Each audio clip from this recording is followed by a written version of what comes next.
Bismillahirrahmanirrahim. Assalamualaikum warahmatullahi wabarakatuh. Marhaban ya Ramadan.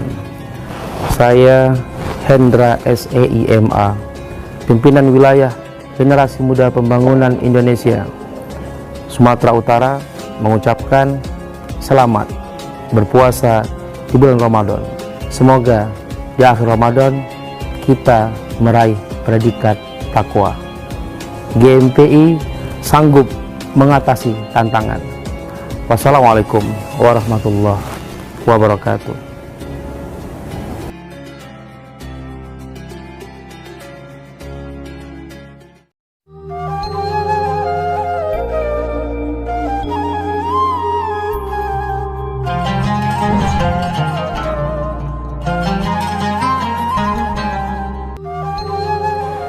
Assalamualaikum warahmatullahi wabarakatuh.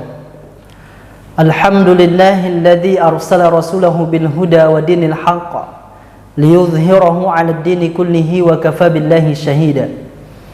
Asyhadu an la ilaha illallah wahdahu la syarika lah wa asyhadu anna Muhammadan 'abduhu wa rasuluh. Allahumma shalli wa sallim wa barik 'ala nabiyyina Muhammad wa ala alihi wa ashabihi wa ala man tabi'ahu bi ihsanin ila yaumiddin. Faqala Allah subhanahu wa ta'ala, a'udzu billahi minasy syaithanir rajim, fastaqim kama umirta wa man taba ma'aka wa la tatawaw, ila akhir al-ayah. Wa qala Rasulullah sallallahu alaihi wasallam, inna ahabbal a'mali ila Allah adwamuha wa in qalla.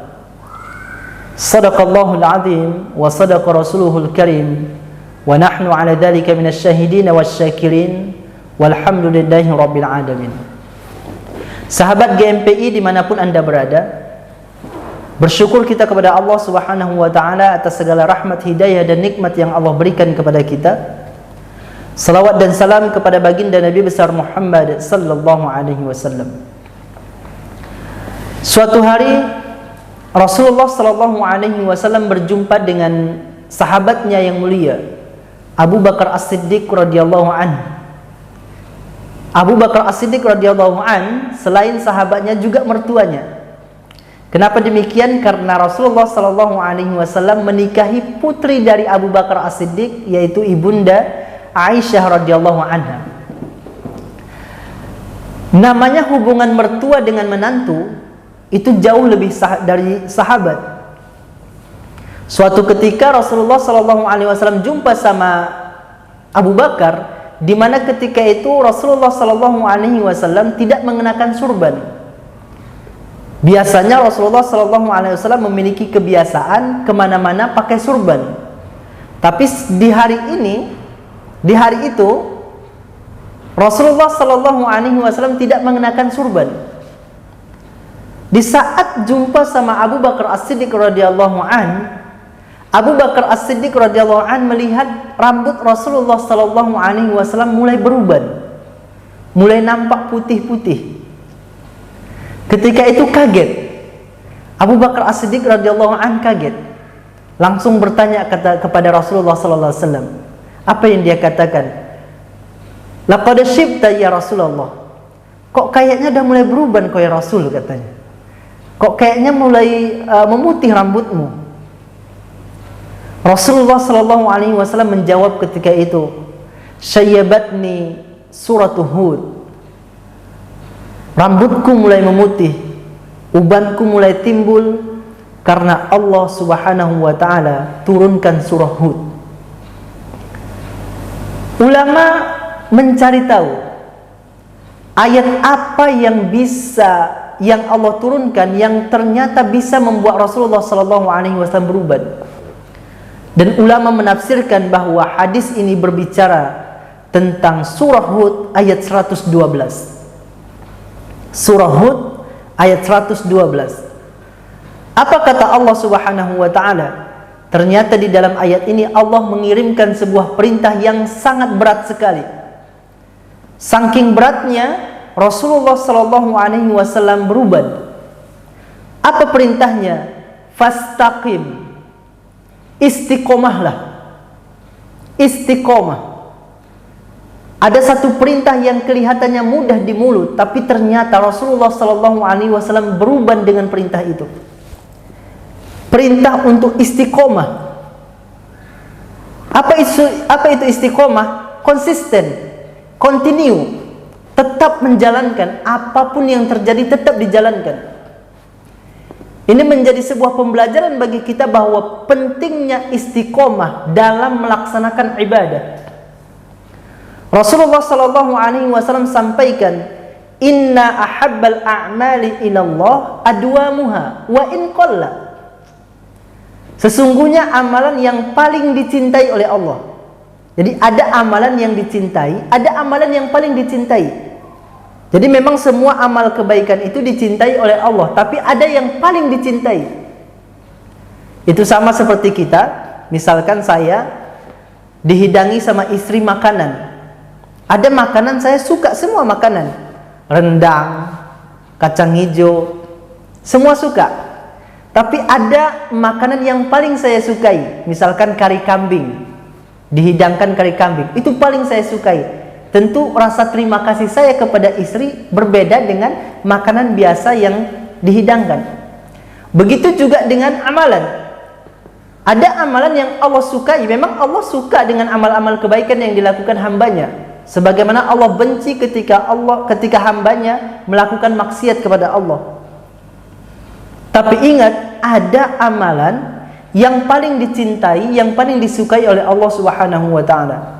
Apa itu? Adwamuha wa in qalla. Amalan yang terus dilakukan, yang terus-menerus dilakukan meskipun sedikit. Ini adalah makna dari istiqomah. Amalan yang terus-menerus dilakukan walaupun sedikit. Apapun amalannya, yang penting istiqomah. Itu lebih Allah cintai ketimbang amalan kelihatannya besar tapi melakukannya satu kali saja, kadang-kadang saja. Istiqomah. Contoh, misalkan Bapak Ibu sahabat GMPI suka tahajud, pernah melaksanakan ibadah tahajud. Ingat, bangun qiyamul lail 2 rakaat, kelihatannya sedikit, 2 rakaat, tapi setiap malam itu jauh lebih Allah cintai ketimbang 11 rakaat, ketimbang 23 rakaat, tapi sebulan sekali. Itu pun kadang-kadang. Kenapa? Yang Allah lihat keistiqomahannya. Membaca Al-Quran 1 malam 1 halaman, tapi setiap malam itu jauh lebih Allah cintai ketimbang 30 juz, tapi cuma di bulan Ramadan aja. Selesai bulan Ramadan, enggak lagi. Enggak suka Allah. Allah suka yang istiqomah. Sedekah 2000 1 hari, tapi setiap subuh misalkan, dimana ketika subuh itu malaikat langsung berdoa kepada Allah, kepada orang-orang yang bersedekah. 2000 kecil, tapi setiap subuh. Ketimbang 500.000, 700.000, 1 juta, tapi cuma di hari Idul Fitri. Habis itu nggak sedekah. Allah nggak suka. Sahabat GMPI dimanapun Anda berada, untuk sampai kepada istiqomah, kita ngerti banget, kita paham banget terhadap diri kita masing-masing. Ada amalan-amalan yang memang kita mampu melakukannya dan orang lain belum tentu bisa melakukannya. Ada misalkan Bapak Ibu sahabat GMPI suka puasa, yuk istiqomah puasa Senin Kamis.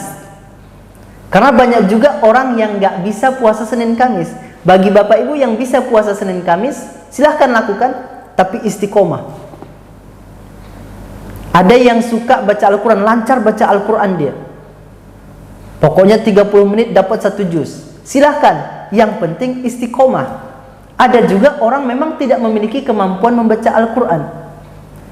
Ada orang yang dengan keluangan rezekinya suka bersedekah, silahkan bersedekah, tapi ingat, istiqomah. 3.000, 5.000, 10.000, ingat, setiap hari. Yang dinilai adalah istiqomah. Ada orang yang bisa sholat duha setiap waktu duha.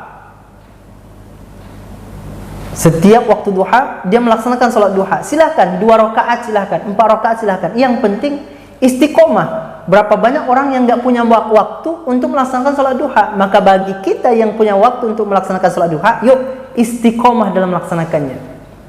Misalkan kalau kami di rumah ada 3 model sedekah yang kami istiqomahkan. Yang pertama S3, sedekah 1000 1 hari. Jadi ada tabungnya cuma angka 1000 setiap hari. Setiap subuh istri saya itu sedekah 1000. Kelihatannya kecil, iya memang kecil, cuma 1000. Tapi yang Allah lihat adalah istiqomahnya, terus menerusnya. Karena yang Allah cintai adalah amalan inna ahabbal a'mali inallah adwamuha wa in qalla. Sesungguhnya amalan yang paling dicintai di sisi Allah adalah yang terus menerus dilakukan meskipun sedikit. Jadi ada sedekah 1000 1 hari, ada sedekah 10.000 1 hari. Asal subuh 10.000, 10.000, 10.000. Ada lagi sedekah beras jumput. Nah, ini Bapak Ibu sahabat GMPI dimanapun ada berada, istri saya misalkan setiap mau masak, berasnya itu sebelum dicuci jemput, 1 jemput kasih masuk karung, 1 jemput masukkan karung.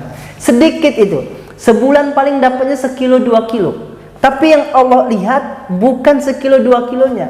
Yang Allah lihat adalah keistiqomahan dalam melakukannya. Dan yang terberat itu adalah istiqomah.